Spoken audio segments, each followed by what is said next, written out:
At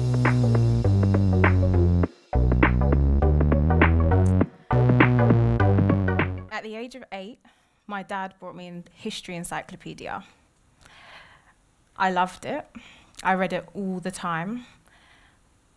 And I still have it now. But in it, there's no front cover anymore. There's no back cover. There's not even really a spine. It's just a dusty book on my bookshelf. But when I was reading it, I realized there were a couple things missing.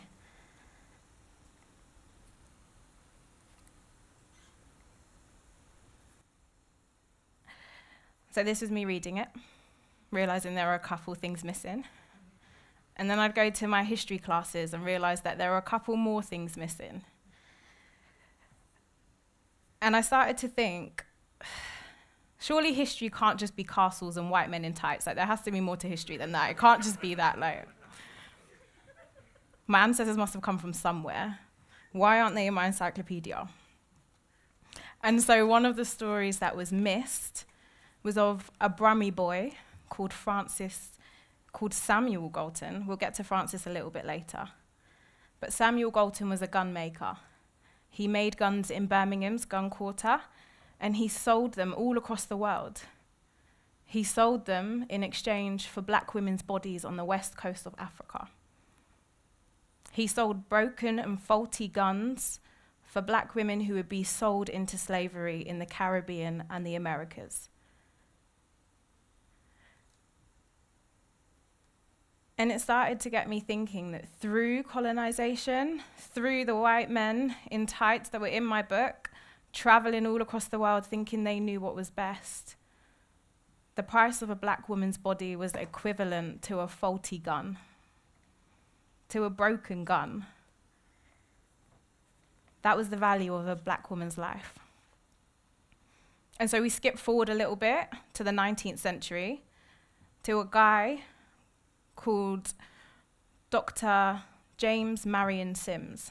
And see, Dr. James Marion Sims was a physician, and we laud him today in history books for finding gynecology and for developing a lot of the practices that we use in modern medicine today when looking into gynecology.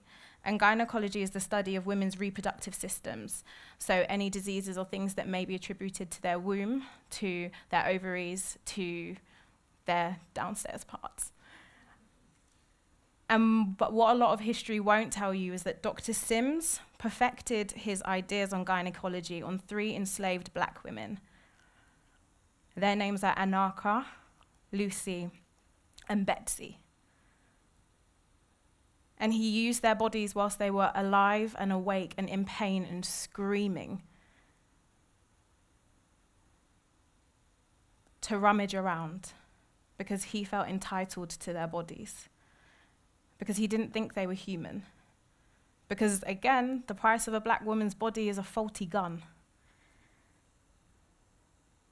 When he had perfected those practices, he then used them on white women, and he gave them painkillers and anesthetic. The same was not extended to the black women he had experimented on. And so where does this come from? Well, Dr. Sims believed that black people, and black women in particular, had a higher pain threshold. That because they were closer to animals, that they could endure more pain. And that's an idea that still lives on today. This is a picture of them, of Anarcha, Lucy, and Betsy, and Sims just staring at them like, wagwan. But this lives on today. The Emory study in the US found that black patients are 66% more likely to receive no pain treatment compared to their white counterparts, even when they describe similar levels of pain. So those ideas are still in our medical practices today because of one man's belief. And the idea that pain isn't valued the same when it comes from a black person or a brown person or a person who is deemed as being undesirable and lesser. And we see history's ideas sprouting into today. But who's producing these ideas? Stats in the UK also show that black women are more likely to live in silence with chronic pain then go to the doctors out of fear of not being believed, or experiences of not being believed, or being told to their face that they have a higher pain threshold, or being told to their face that it's not that bad. I am one of those women. And so it kind of got me asking, how do the things we believe and practice today live on? How do they come from the histories and the lies that we've been told to believe and that we've been told are truths? And why do they live on? And where are they from? Do you remember our friend Samuel Galton, the one with the dodgy guns? He wasn't really good at his job. He had a grandson, also from Birmingham, a little Brummy lad, called Francis Galton. And Francis founded an idea called eugenics. And eugenics, the dictionary definition is the science of improving the population by controlled breeding to increase the occurrence of desirable hereditable characteristics. And in English, that means there are some people with desirable characteristics that we want to keep in our society, and there are some people with undesirable characteristics that we want to exclude from our society. And Galton was obsessed with how do we breed out the bad ones? How do we make a society where there are only good stock, when his idea of what good stock was white, was blonde, was blue-eyed, we might have heard it in our history books, the Aryan race, or an idea that disabled people, black people, queer people, people from all over the world that weren't European were not as desirable, were not as important. This idea is also called scientific racism, which is a bit funny because it's got nothing to do with science. It's just racism. There's nothing scientific about it. So why would we have to call it a science? And we'll get to that a little bit later. But where do we see eugenics play out today? And it does still play out today. Those ideas still exist in the way that we interact and treat people today. First off, Hitler was a big fan. He loved Francis Galton.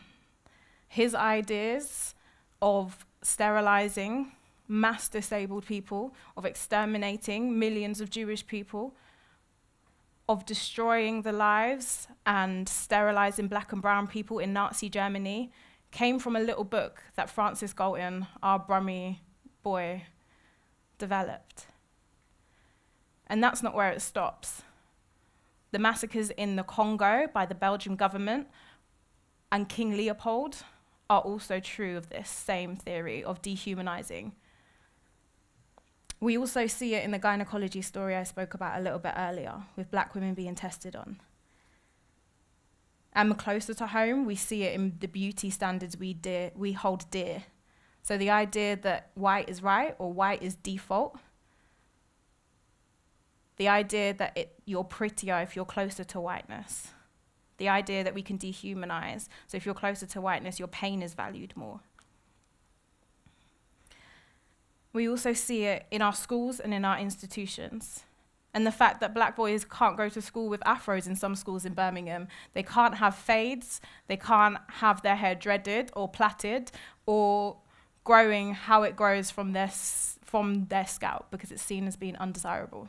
I could name those schools, but I won't. And where does that come from? This idea that this is normal or this is professional and this isn't. It all links back to our friend Francis Galton. And a little bit closer to home, we see an actual eugenics conference happening at UCL, the University in London, last year, where they spoke about how do we solve the Mexican problem? How do we actually make sure that refugees die at sea? How do we stop black and brown people being drains on our resources? And how do we stop Jewish people taking over? All of these very dangerous ideas that are not based on truth. And it's still taught today in our schools, in our opinions, in our attitudes. So an idea from Birms, where we currently are, can permeate all across the world today. And you're like, Aliyah, why are you telling me this? Wagwan. I'm going to ask you to wait a bit. We'll get there. I want you to ask yourself, where did the ideas our current society is built on come from? How are Galton's ideas so ingrained in today's society? My guess is colonialism, is colonization, is the project of the white men in tights that were in my history encyclopedia, on the ships, navigating everywhere, knowing best, or thinking that they knew best, in context they didn't quite understand. They transplanted Eurocentric or European ideals on places everywhere and said that this is the right way to be. But how can it be right if you don't understand the context of that place? Why would I wear suits if it's hot outside? Why am I in a three-piece suit? I'm in the Caribbean. I should be wearing a flannel t-shirt. And so I also end up asking myself the question, what do we have to do to a people to justify colonizing them? You have to destroy their knowledge, their ways of producing knowledge. You have to destroy the way that they love, the way that they be, the way that they produce culture, traditions, what they value. You have to destroy all of it. And you have to dehumanize and other. So then you can justify doing this, and you can justify doing that. You can justify selling black women for guns. And that's what was missing from my history encyclopedia. And so the first time I heard the word decoloniality, the first thing I thought was, rah, it's a big word. I don't know what it means, but I can feel it all over my body. I can feel that it's true. I can feel that it's right. And what I've come to know since finding out about decoloniality is that it is valuing multiple ideas, multiple perspectives, multiple people, and humanizing everyone, instead of having absolute truths or sciences that are based on people's opinions of other people. It's also about questioning. How do we question where we currently are today? How do we ask what's missing? How do we put those things that we're thinking into action? And how do we start reimagining? Because for so long, we haven't been able to reimagine. We haven't been able, our imagination has been limited because people have told us that this is right and this is wrong. Well, if everything isn't that binary, just think about what more we could have. If one little boy from Birmingham came up with an idea of eugenics that still permeates society today, why do we think that our ideas can't live on for the next 500 years? Or that they won't be able to change the world and permeate in a good way, in a way that we can value people, in a way that their experiences are important and not dehumanized, in a way that we don't still see black women as collateral damage? Whose permission are we waiting for? And so if we want to develop real systematic change, like really deep change, like actually do the stuff we're talking about, create that change, we need to start interrogating whose lives matter, who's our throwaway, and who does it serve for these lives to be throwaway or these lives to be valued. We need to think about the inequalities we see and point them out all the time. We need to question why and where did they come from. And we need to start reimagining, because that's a beautiful place. That our imagination, anything can happen. And we need to action that. As a side note, we also need to Google decoloniality, colonization, and eugenics, and see what comes up. And so I'd like to throw it to my G, James Baldwin, who said this: "Not everything that is faced can be changed, but nothing can be changed until it is faced." And I believe that with every ounce of my being. That yeah, it's going to be a bit uncomfy. We're not going to like what we hear in the history books or what we're writing in our history books. But it needs to be done nonetheless, because nothing ever changed from people ignoring ideas. And that at the end of the day, it will be uncomfy for a little bit, but there's a home for all of us in decolonizing. Thank you.